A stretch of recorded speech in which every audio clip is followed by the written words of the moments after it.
am Prakriti, and I remember that whenever we see the term female surgeon, various characters of Grey's Anatomy come to our mind. But is the life of a female surgeon really as dramatic? To know more, I have the privilege of interviewing my teacher, Dr. Shalaka. Thank you, ma'am, for doing this interview. Thank you so much. Yeah, did you always want to be a surgeon, or did it fall in place as and when you went through medical school? So I think most of us, when we are doing undergraduation and when we are exposed to a clinical posting, I think all of us somewhere know that we are either an OT person or we are not an OT person. So there are some of us who just would not bear the sights and smells of operation theatre. The rest of us love being in theatre. So at any point of time, there are some of us who love being in operation theatre.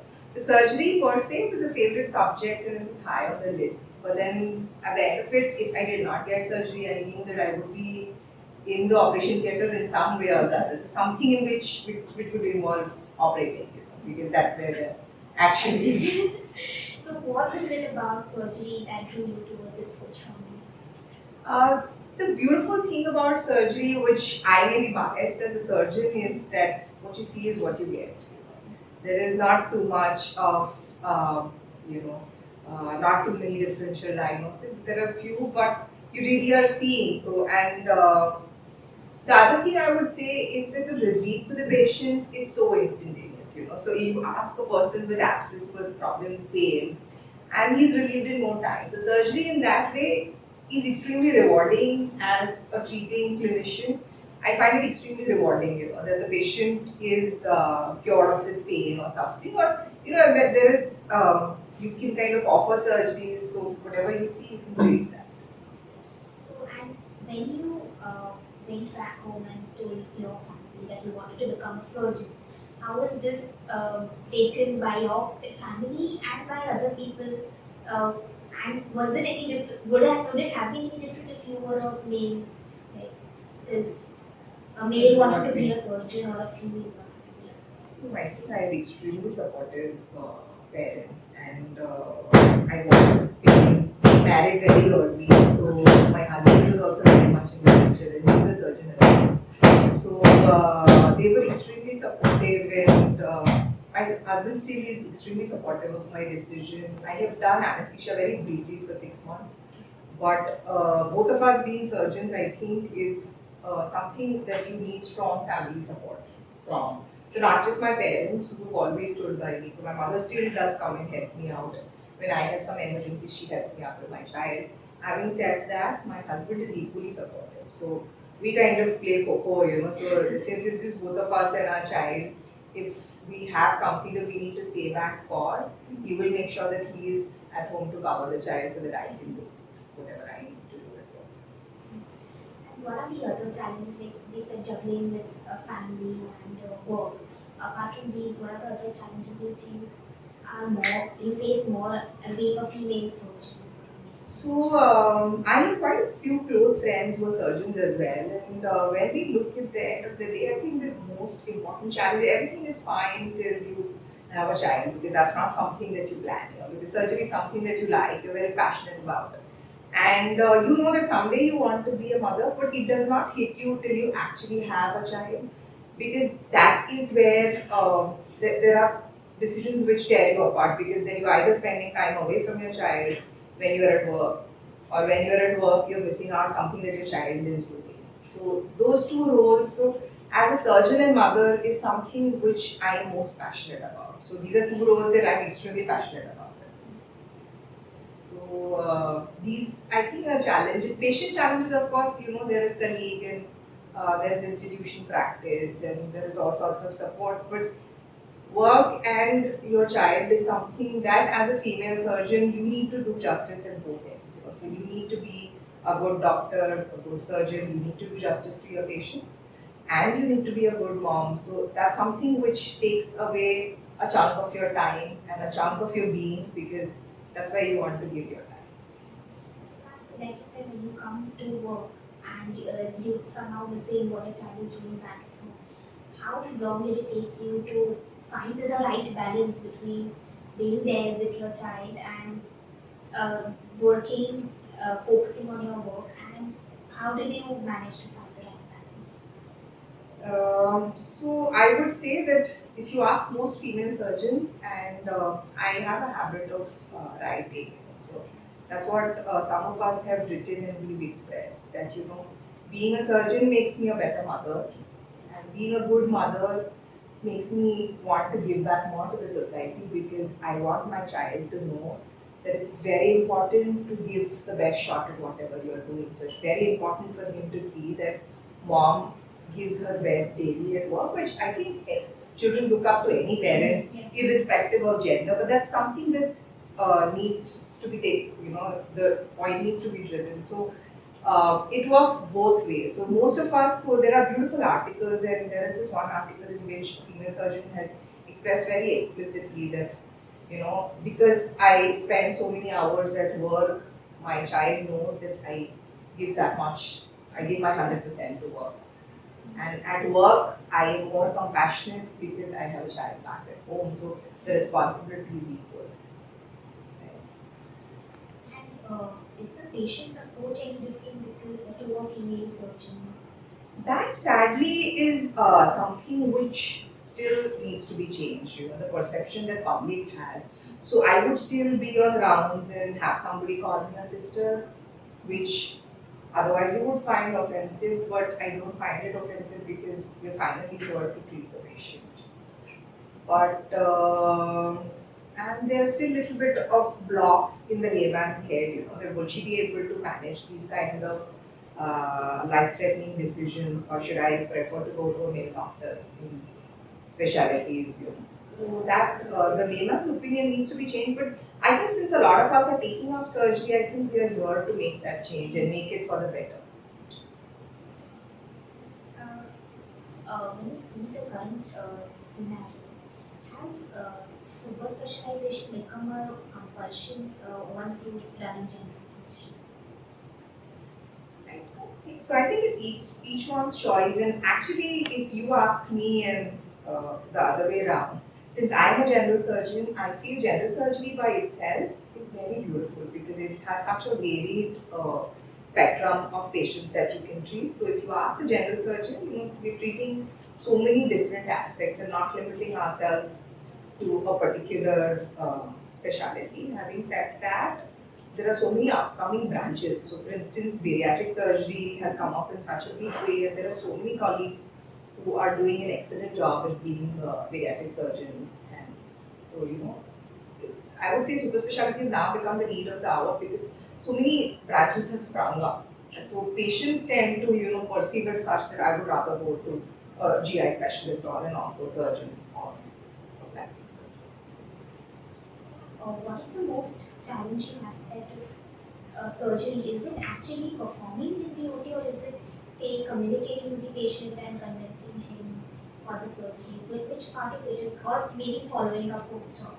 Now that you say that, I feel even in the last 20 years or more that I've been into medicine, what has evolved is that the patient demands more in terms of what is correct. And social media is very responsible for defaming us and putting us across in the wrong way.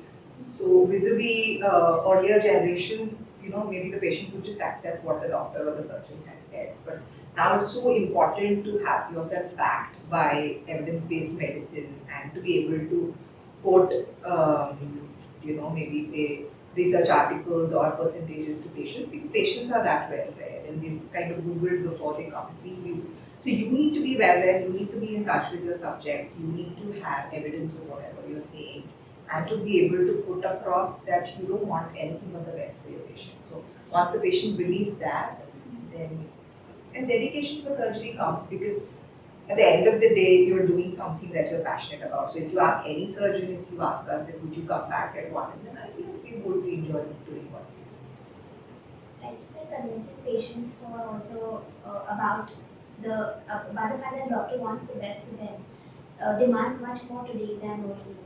So what do you think can be done to change this perspective amongst patients that the doctor actually wants the best for them? So unfortunately, I think social media has done more damage than help us out. But what I think is that at some point you have to be able to really put through to the patient that you are wishing the best. And I would suggest that most of us talk to the patient in the presence of their close relatives or people whom you know they are accountable to, and have a detailed discussion with the patient and the primary caregivers about what your plans are and what is going to be your treatment flow chart. And having said that, in today's world, also explain complications and the outcomes, because that now the thing is the patient wants to know everything and it's their right to know everything. So I would suggest to spend more time in counseling your patient, and that I think at some point you will be able to get it across to the patient and the caregivers that you mean well. Ma'am, we actually spoke to your student, our senior, Amay Kamdar, and actually spoke to quite a few people and about what qualities they like the most about you. So this is what Amay had to say. To me, what stands out about Dr. Shalaka is her exam ability. There are a lot of times when most of us are unable to answer the basics of medicine during our vivas, and that evokes a positive response from most examiners. But she is extremely professional when it comes to conducting exams. Never does she raise her voice, never does she taunt students.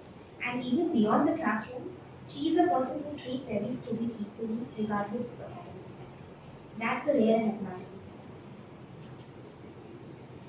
quality. Talking about academics, what role do you think do the marks scored in the university exams play in determining how successful a practitioner is? To be very honest, after so many years, I feel the marks are not, other than you getting your specialty of choice, and of course you need to work hard. So I would never give them message that don't work hard and don't give your best shot, because being a teacher, I think, uh, is the role at work we play what parents play at home. So to be able to tell each one of you that you have to give it your best shot, you have to give all that you have.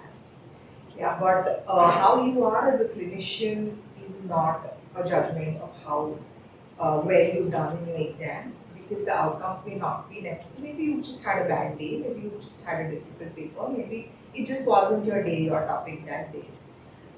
But it's my heartfelt feeling that if you mean well as a clinician and you have full intention for the well-being of the patient that you're treating, it will always come across. So it's not that the best clinicians have always been the best academically, or who've never encountered failures in life, or who've not done well. But I know fabulous onco-surgeons and so many of my teachers who may not have been the perfect score people, but they are excellent clinicians. And I think what you give to the patient is what you're going to get. I'm curious about this. So, there's so many medicals, especially who, like me, start watching these medical shows on television, like Grey's Anatomy or Scrubs or whatnot. And when personally when I saw it, I felt it was an extrapolation of what happened, but it was too dramatized and glorified. And I know so many of my classmates who wanted to become surgeons because they started watching Grey's Anatomy. As a surgeon, first of all, like, I don't know if you watch these shows, and if you have, do you feel they kind of reflect or they portray the actual the actual lives of doctors? So I think every girl imagines having a Macrini and a Maxini in her life, at least having watched Grey's Anatomy. But it's glorified, yes. So to begin with, I think it's difficult to spend time in the romantic pursuits that they show on Grey's Anatomy. But otherwise, I think they've got it on point in terms of the as far as Grey's Anatomy is concerned, and it's a beautiful life to live as a doctor, as a surgeon, and uh, I think I'm just happy being one. Every day being a surgeon is something that I go to sleep with knowing that I've had a happy time, doing what I love and loving what I do. So I don't know about the other series, but other than the romantic pursuits, I think it at least shows the life of the doctors to the general public. Ma'am, was there any case that you encountered, and then it may just maybe like you remember it for life, and maybe okay, this was the like a very big important case. So there was this patient, I will not name her, but she had come from abroad for treatment because, and that stayed with me through my, when I was training to become a surgeon. And this lady had two children. She had left back home in Dubai to get treated for a huge retroperitoneal sarcoma. And all she wanted to do was to live for the children. And she was very clear that she was fighting the cancer, saying, I'm going to live and I want to live for my children. And I have seen the woman not being able to eat because there were surgeries happening, there was chemo happening, there was so much stuff happening. But the woman had one point agenda that I want to get cured and I want to go back home to my children, and I'm going to go through anything that it takes just to be able to get back on my feet and go back home. And that kind of stays with you. And unfortunately, one morning, the tumor had kind of eroded through her femoral artery, and I think it was the most dramatic moment of my life. Being on a trolley, leading her into operation theatre, keeping my thumb on her femoral artery because it was pulsatile, and she was just bleeding away because the tumor had just eroded that morning, and she was just profusely bleeding, and she had to be taken to the operation theatre. And I remember so clearly that even in such times, the patient's will to survive is so strong that you have to give your own 100%, no matter how silly you look, sitting up on that gurney and leading the patient. So the patient always comes first above everything, and when you leave by emergency, that's a real. There be such so many and such extreme cases. Like I don't know how frequent they are, but does it kind of lead to an earlier burnout in surgery as compared to other branches of medicine? So, earlier burnout, and you tend to connect with your patients, So, you end up empathizing with their pain, and there are so many patients that you connect with because they'll be coming telling you the most intricate aspects of their lives, and they comes kind of laying open their heart and their feelings whenever they come to you for treatment. So you feel so part of their whole being, and sometimes it's not so easy to always just disconnect yourself. But having said that, to be a good clinician, you have to learn to empathize and not sympathize with the patient. So that kind of takes some time, but yes, most of us learn it along the way. Um, like complications always occur when we're in surgery. So, what is the best way to put across to a patient's relative that a complication has occurred, and how do you convey that in the best and make sure that the relatives also take it well, because it's a tough time for the patient as well. So the best I would say is always to be honest with patients. So if something has happened, be honest what has happened, so that there can be a way out, whether you're taking help from your seniors or colleagues, or even if somebody else is going to help out the patient in later aspect of the treatment. I think it's very honest, and if you explain the risks to the patient pre-operatively, that look, these are the possibilities, this may happen, and if you've been very honest intraoperatively as well, the patient will take it well because we are finally making an informed consent for surgery. So if you put it across to them honestly, so I would say the keyword here is honesty. If you've been honest pre-operatively, that look, this is the thing, I may open up, I may not find anything. If I find a lump, I may abandon the surgery. So, for instance, an appendicular lump. So, if I told the patient pre-operatively that, look, there may be instances that a lump has formed, and if that happens, I really may not be able to pull out your appendix in the later instance. And, you may need to come back for surgery after 6 weeks. But if you've not told the patient and relatives that earlier on before you pay, or if something has happened, because surgery is full of risks, and we all take risks. So if something has happened intraoperatively, it's best to be honest to the patient, to the relatives, or to any of the colleagues who are helping you out, because that will help out the patient. And ultimately, it's the patient who's taking all the risks. So we are all here to do everything for the patient. We spoke about the communication between the surgeon and the patient. But I think surgery is one branch where it also requires a lot of communication amongst surgeons. So inside the OT, how important is it to communicate and coordinate among surgeons and between the surgeon and the anesthetist? And what is the basic etiquette inside the OR? So, like I said, the keyword earlier was honesty. The keyword here is to put aside your ego. Because every time and always the patient comes first. So, your ego should come later. You should never bother to ask for, you should never feel low in asking help if you need it, if you can't manage something, if you can't understand something. Everyone is there to help. And everyone works to the best of the patient.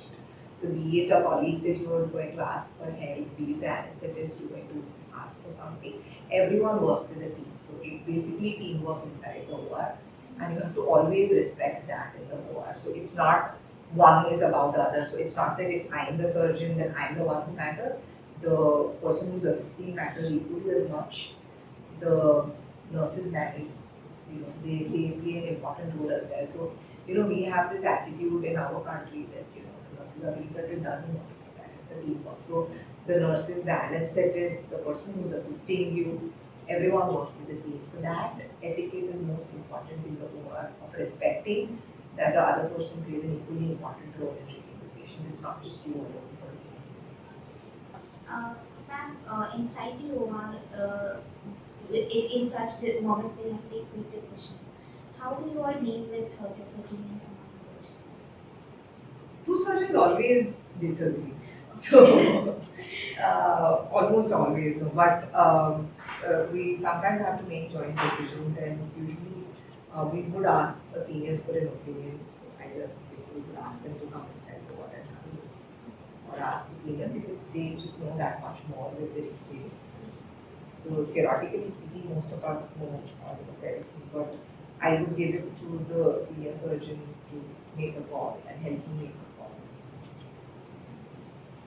And just to end on a lighter note, do you remember any humorous incident that cracks you up even today?